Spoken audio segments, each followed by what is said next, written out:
G Narayana Rao గారు 1963 సంవత్సరంలో గాంధీ జయంతి సందర్భంగా రాసినటువంటి కవిత మీకోసం. శీర్షిక ఓ బాపు, నీ వారసు రాజ్యములో నీతికి తావేది బాపు, నీ మాటలు విని ప్రాణము నిలుపుకునేదెట్లు బాపు.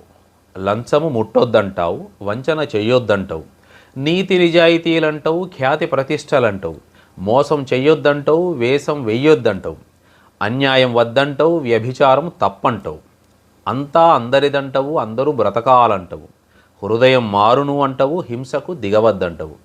నీ వారసు రాజ్యములో నీతికి తావేది బాపు, నీ మాటలు విని ప్రాణము నిలుపుకునేదెట్లు బాపు.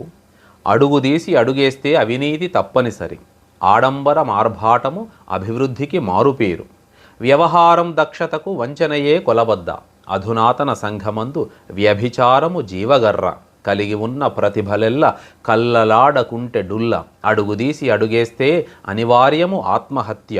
బాపు మార్గము ప్రాణము బాపు, మార్గమన్నట్లా నీ వారను చేతి చలువ, నీ ఆత్మకు అగచాట్లా. నీ వారసు రాజ్యములో నీతికి తావేది బాపు, నీ మాటలు విని ప్రాణము నిలుపుకునేదెట్లు బాపు.